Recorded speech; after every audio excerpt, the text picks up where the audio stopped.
Bonjour, je m'appelle Aurélie Claire et je suis directrice générale de Saigo Entrepreneurs et à ce titre, directrice générale également de Cyberbooster.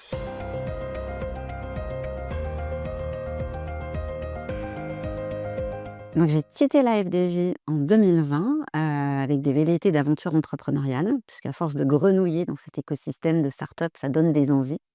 J'ai fait du freelance pour pouvoir découvrir différents types de collaborations, différents secteurs. J'ai fait différentes missions, notamment dans le textile, on est très loin de la cyber.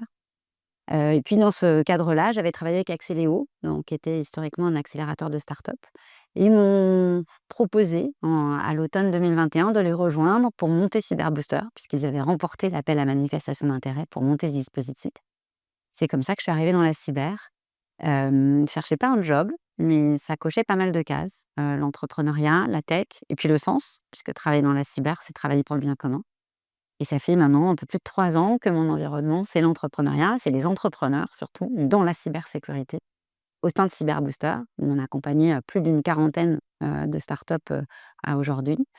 Et puis la suite, c'est l'association avec, Laurent Ozerman, pour monter Saigo Entrepreneurs. On a repris Axeléo pour faire ça. Donc on continue d'opérer Cyberbooster, on continue d'accompagner les entrepreneurs qui se sont lancés dans la cybersécurité et qui veulent accélérer leur accès au marché ou accélérer leur développement, puisqu'il y a maintenant aussi un programme d'accélération.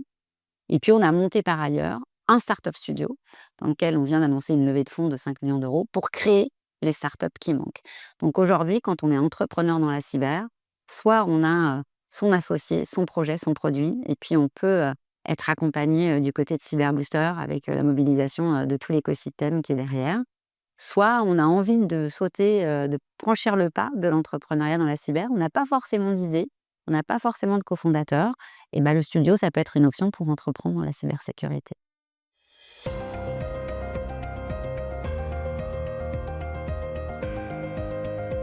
Donc Cyberbooster, ça a été le lancement a été annoncé le 14 décembre 2021. On opère depuis avril 2022, depuis qu'on a pris nos quartiers au sein du campus cyber. C'est un programme d'accompagnement de startups early stage, donc des startups qui démarrent, qui a évolué au fil des ans, qui marche par promo. Aujourd'hui, on a accompagné ou on accompagne une quarantaine de startups dans le programme d'incubation Cyberbooster. C'est des appels à projets chaque année. En général, faut surveiller nos réseaux sociaux, mais l'appel à projet est lancé au mois de juin-juillet, ce qui nous permet, après les vacances, de pouvoir dépouiller les candidatures et organiser notre comité de sélection. Et puis, c'est aussi un programme d'accélération qui se met en place pour, des startups qui ont déjà levé, qui ont déjà de l'attraction commerciale et qui ont besoin d'aller, tester leur modèle pour passer à l'échelle, notamment, à l'international. Et ça, c'est le programme d'accélération qui est également, porté, par Cyberbooster. Nous, notre conviction, les enjeux, c'est le collectif. C'est comment on fait en sorte, moi, de notre point de vue, c'est de créer des champions européens. C'est de dire que j'ai pas besoin ici de faire toute la démonstration de l'importance d'avoir des champions européens capables de jouer à l'échelle mondiale en cybersécurité. Nous, c'est ce qui nous motive, c'est ce qui fait qu'on s'est associé avec Laurent, c'est ce qui fait qu'on porte cette volonté-là. Et notre conviction, c'est que c'est pas en restant chacun dans nos couloirs de nage qu'on y arrivera. On a besoin de réunir heu, les donneurs d'ordre, les opérationnels de la cybersécurité pour comprendre quels sont les enjeux sur lesquels il y a des solutions.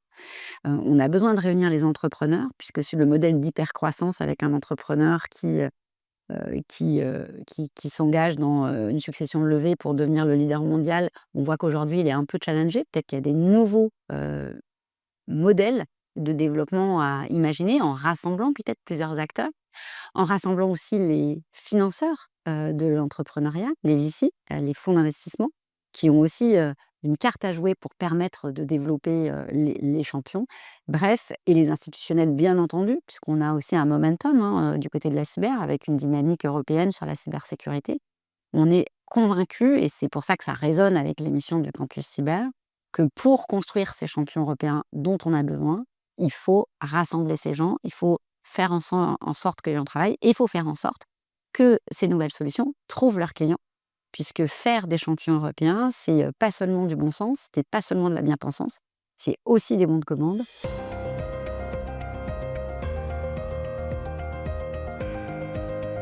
Alors le campus cyber, il est né, d'une initiative assez proche de la naissance également de Cyberbooster, donc il y a beaucoup de choses en commun dans tout ça. Cyberbooster, c'est, la volonté, de mettre en relation, les entrepreneurs avec, les donneurs d'ordre, de créer des liens avec l'écosystème pour permettre, aux startups de devenir des champions européens.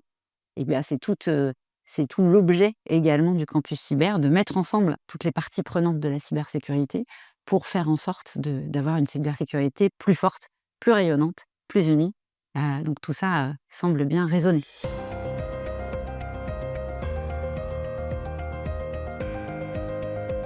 Alors nous, on est là depuis le début, on est là depuis, avril 2022, donc depuis l'ouverture du campus cyber pour, accueillir les startups que l'on accompagne. Alors Cyberbooster, c'est un dispositif d'accompagnement, dédié aux startups qu'on dit early stage, c'est-à-dire des startups qui démarrent, aujourd'hui. C'est des startups qui donc ont déjà un produit qui existe, qui ont déjà un produit et qui sont en train de mettre en place leur première collaboration, de mettre en place leur démarche, commerciale. Et on accueille, des promotions, alors ça a évolué, hein, le programme est né, opérationnellement, il y a bientôt 3 ans et donc on a continué à faire évoluer ce programme-là, mais globalement, on est sur une logique de promotion avec, cette année, 9 startups qui sont accompagnées au sein du programme, historique de Cyberbooster.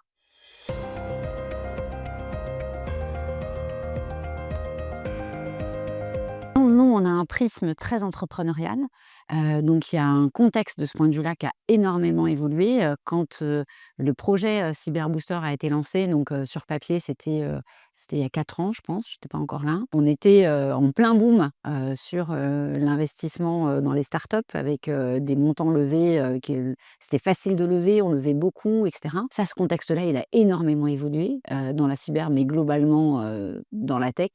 Les levées sont plus rares, ça demande plus d'exigences, et cetera. Donc il y a ce contexte-là qui a évolué depuis le démarrage et puis, d'un point de vue de la cyber, bah, oui, notre point de vue mon point de vue en tous les cas a évolué puisque je plongeais, 100 dans la cyber, en rejoignant, et en mettant en place le projet, Cyberbooster. Donc j'ai aussi une appréhension et une maturité qui a grandi par rapport à l'écosystème, hem, avec, et de découvrir que c'est un écosystème où les gens sont, impliqués, engagés, qui ont envie de contribuer. Je trouve que la notion de effectivement, c'est une communauté, un écosystème, c'est plutôt sympathique, en tous les cas, mobilisés, motivés à construire des choses ensemble, et à la notion de collectif.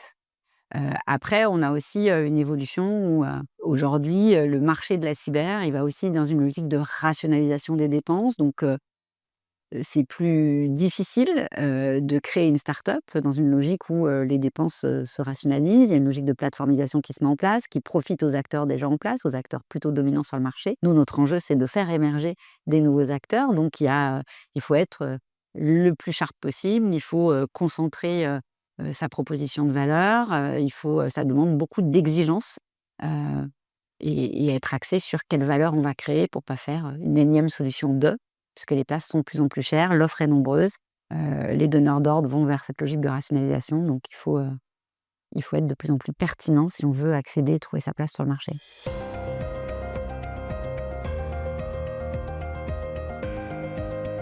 Oui, alors Campus Cyber, c'est quand même le lieu, totem, de la cybersécurité en France, alors qu'il a fait des petits, en province et c'est très bien.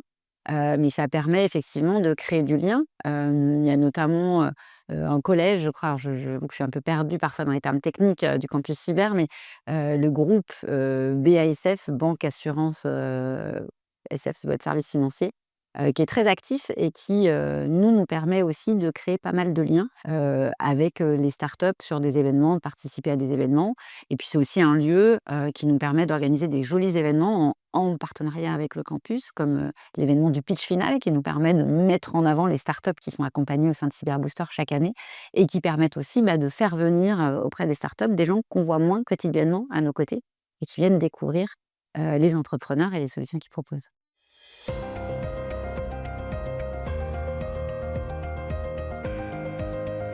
Beh, je dirais que c'est la même, réponse que les points qu'on a, déjà, évoqués, c'est le collectif. C'est comment on réunit, autour, Cyberbooster, c'est pas juste un programme d'accompagnement, c'est pas juste une équipe qui va challenger, conseiller, c'est la capacité à mobiliser les acteurs de l'écosystème. que ce soit dans les phases amont pour nous aider à choisir, les bons sujets. Parce que quand les entrepreneurs arrivent, ils sont encore jeunes, ils ne sont pas forcément complètement prêts sur leur pitch. Il y a sans doute des choses à retravailler sur leur proposition de valeur, sur leur stratégie d'accès au marché et cetera.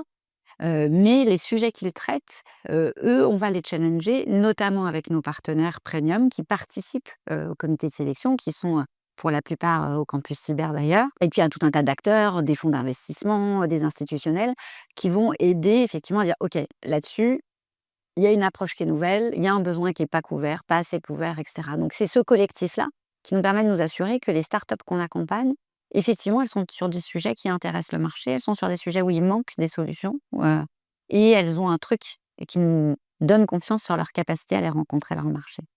Donc je dirais que c'est ça, c'est la force du collectif.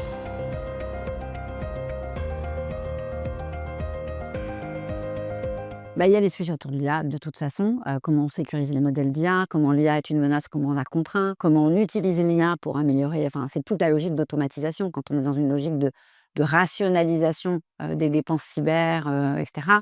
Et on sait qu'il y a beaucoup de tâches dans la cybersécurité, qui sont parfois, répétitives et cetera. Donc il y a des enjeux d'automatisation des métiers de la cyber et l'IA doit aider à faire ça. Il y a tout ce qui va, sur la sécurisation du cloud, on parle beaucoup de la dépendance à des solutions, qui sont pas forcément européennes et c'est très bien qu'on ait ces solutions qui soient à notre disposition, mais il faut qu'on arrive à proposer un niveau de sécurisation qui nous permette de garantir la cybersécurité des organisations, donc tout ce qui va, autour, du cloud, évidemment, par exemple.